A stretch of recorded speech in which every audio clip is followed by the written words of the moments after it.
Hey everyone, welcome to my channel. Thank you so much for watching this video and for spending some minutes with me.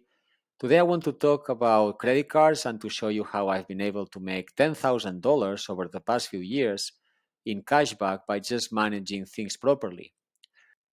So when I came to the US, the first credit card that I owned was a Bank of America credit card, and it gave me some cashback. But I quickly realized that there is a game to be played and that if you do things properly and you get the right credit cards, then you can make more money. And so what you see on the screen, these are the different credit cards I own. I have a Chase Freedom, I have a Chase Freedom Unlimited, and also an Ink Business Preferred. And so the game that you have to play is to use one credit card or the other, depending on the expense. So when I'm going to the gas station, I'm using this one here because it gives me 5% cashback. If we go to the restaurant, we use this one because it gives us 3% cashback. Also when we go to the drugstore.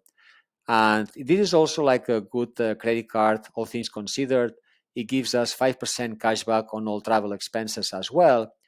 But as you can see, for example, some of these cards are free to own, and some others there is an annual fee of $95 in this case.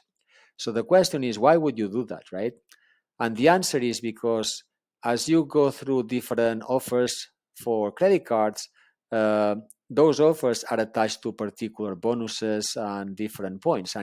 And so in this case, this one, it offers you 100,000 bonus points when you sign up after a few months if you reach a certain amount of expenses. And 100,000 points equals $1,000. So yes, you are spending $100 to get $1,000. So for me, it's no brainer, right? And so over the past few years, I've accumulated almost 400,000 points in this one, almost 275,000 points in this one, and so on and so forth. And that's where the $10,000 comes from. The other thing that you need to know is how to then use those points in order to maximize the value in dollars, right? So for example, if I use these 355,000 points in travel expenses, which means probably flight tickets and hotels, and I did that through the Chase portal, the value would be almost $4,500. So I would be able to buy, those tickets and those hotels for that value. However, if I decided instead to just use those points in cashback, I would get $3,500 in my bank account, so I would be losing about $1,000. There are other options that you can pick and choose, but if you decided to, but be aware that if I decided to just buy other things using the points directly, that's when the value of those points in terms of dollars is minimized. And so then the game also to be played is what happens after you've already accumulated those 100,000 points. Then what you need to do is probably to close this one down, right?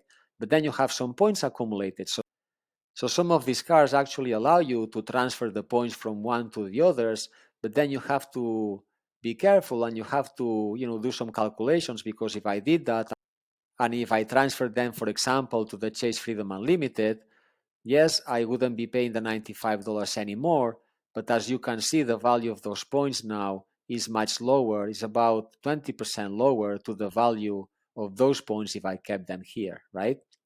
And the other thing that you have to consider is that in some of these cards, you can transfer them as well to some travel partners, and some of those options may not be available depending on the cards that you have or that you finally use.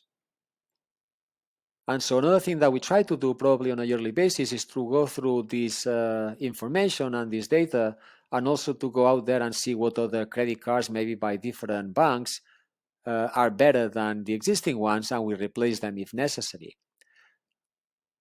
I did this exercise right now, and I was able to find this other card by Chase, which is the Chase Sapphire Preferred card, that gives you 5 points on travel expenses, 3 points on dining, and 2 points on all the other travel expenses. Now, you would be asking, why would you get this one if it's, 5 points is also like about 5% cashback. So why would you get this one if it provides also 5% of the 5 points? Well, the answer is yes, there is an annual fee of $95, but actually you can see here the intro offer.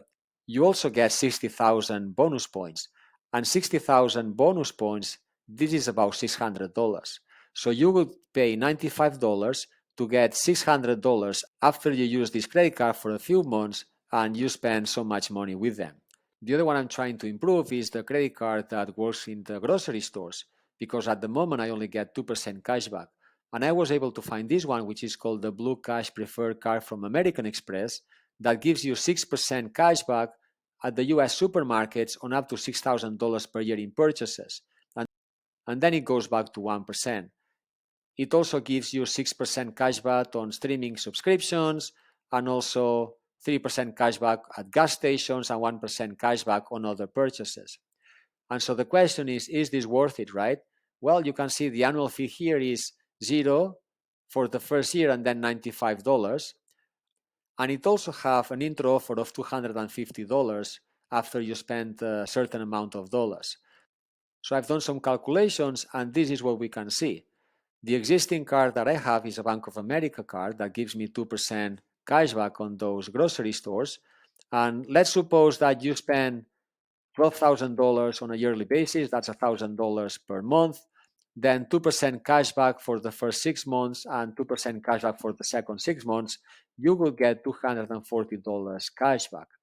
Now, with this American Express that I was describing now, you would get 6% on the first $6,000, that's $360, and then 1% for the other $6,000, that's $60, but you would have to remove the $95 that you pay as an annual fee, so you would get $325 back, which is much higher to what you get with Bank of America. And then I was comparing this to an American Express Gold that gives you 4% cashback throughout the year, regardless of how much you spend on grocery stores. And in this case, you would get $240 for the first $6,000, $240 again for the second $6,000, but this one has a fee of $250, so you would end up below the other two credit cards. And the reason is because some of these cards, as they go to higher end packages, you are supposed to spend more on those cards on an annual basis. And so this is not the right credit card for me, but maybe this other American Express is. So going back to where we started, I use the Freedom Unlimited and the Freedom as my base cards because they don't have any fees throughout the year. I may open other credit cards to get those points and accumulate them into my account. And that's how you can maximize your points and also your dollars after a few years. So if you're interested in the Freedom Unlimited or the Freedom, I'll be adding some links in the description. Those links will be taking you to this page where you can go through the different cards that Chase offers and decide which one is the best one for you. So thank you so much for watching. If you like this video, please like it and remember to subscribe to the channel, and talk to you soon.